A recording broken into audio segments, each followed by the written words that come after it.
تھے کنکوٹ میں، تو جی وہاں کی سچویشن یہ ہے کہ اب وہاں جو مشترکہ آپریشن اس وقت ہے کامیابیاں وہاں ملنا شروع ہو گئی فائنلی۔ اب پولیس یہ کہتی ہے کہ کچے میں ڈاکو کے پاس وہ ہتھیار ہیں جو ہمارے پاس بھی نہیں ہے، یہ تو ہمیشہ کا رونا ہے، اس لیے جو ہے وہ رینجرز کی آمد سے کامیابیاں مل رہی ہیں۔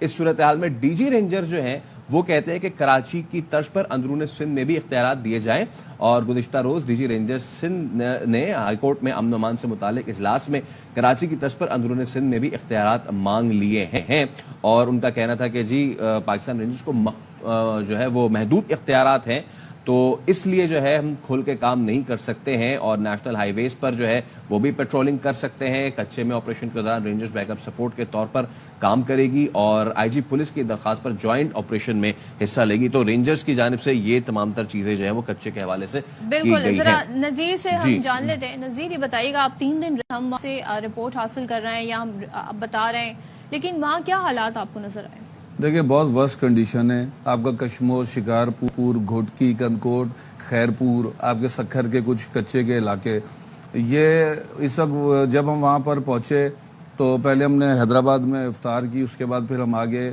جب اپنے سب سے پہلے ہم لوگ سکھر پہنچے، تو سکھر سے جو ہم آگے جاتے گئے، ہم نے جمعۃ الوداع کا دن بھی وہاں پر گزارا، رینجرز کی پیش قدمی ہم نے دیکھی، یہ کس طرح ڈاکوؤں کے ہائیڈ آؤٹس تک پہنچے، کیا ان کی جانب سے حکمت عملی بنائی جا رہی ہے۔ رینجرز کی جانے کی وجہ سے یا رینجرز کو جو ابھی پولیس کے ساتھ سپورٹنگ ایکٹ دیا گیا ہے، اس سے بہت زیادہ فرق پڑا ہے، لیکن ہم نے ایک جو منفی صورتحال وہاں یہ دیکھی ہے کہ اس وقت مارکیٹس میں رش نہ ہونے کے برابر ہے، لوگوں کے پاس خریداری کی طاقت تو ہے لیکن خریداری کی ہمت نہیں ہے۔ لوگ کیسے نکلیں کہ ایک موبائل کے لیے یا چند روپوں کی خاطر لوگوں کی جان لے لی جاتی ہے۔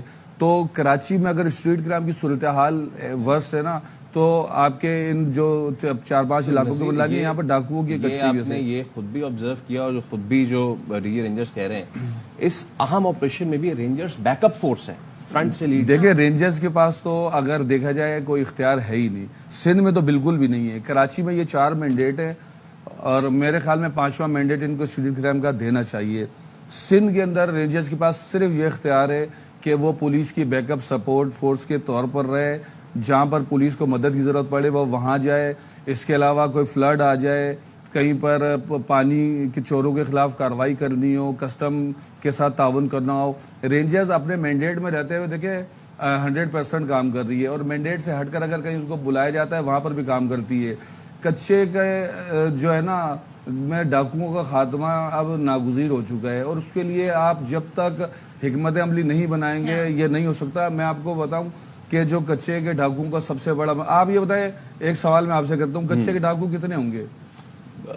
1500 2000 کچے کے جو ہمارے اپنی سورسز ہیں، اگر ان تینوں کشمور، شکارپور، گھوٹکی میں ٹوٹل کچے کے ڈاکوؤں کی جو تعداد گنی جائے 200 سے 250 ہے۔ جی ٹھیک ہے، یہ آپ کو میں پروف بھی کرا دوں گا۔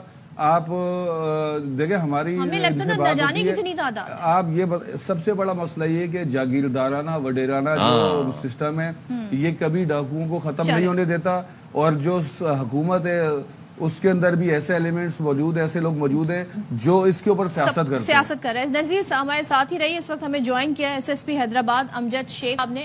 سابق آپ ایس پی رہ چکے ہیں کشمور کے، اور ظاہر ہے یہ ایک تاثر ابھرتا ہے کہ جو وہاں پہ سرو کرتا ہے، جو وہاں پہ اپنے اختیارات استعمال کرتا ہے، اس کا تبادلہ کر دیا جاتا ہے۔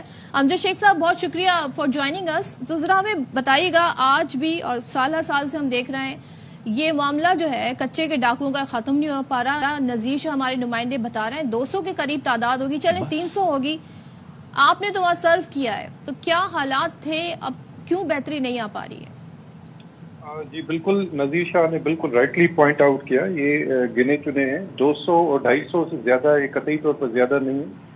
مسئلہ صرف یہ ہے کہ وہاں پر جو ان کے پاس اب ایمونیشنز آرمس وہاں پر پہنچ چکے ہیں، وہ ملٹری گریڈ کے ہیں، جس میں سے راکٹ لانچر ہیں، اینٹی ٹینک ویپن ہیں، اینٹی ایئر کرافٹ ویپنز ہیں۔ اس کے ساتھ انہوں نے اپنے بیسز بھی وہاں پر کافی اسٹیبلش کیے گئے۔ تو جب بھی جو آپریشن کی صورتحال ہوتی ہے تو ایک شدید مزاحمت، ایک ریزسٹنس وہاں سے ملتی ہے، اور اس میں ہماری کافی شہادتیں بھی ہوئی ہیں۔ تو ضرورت اس بات کی ہے کہ کم از کم پولیس کو بھی اس ہتھیاروں کے ساتھ اکوپ کریں تاکہ وہ اس ڈیٹرنس کے ساتھ، اس کیپیبلٹی کے ساتھ وہ آپریشن کر سکیں۔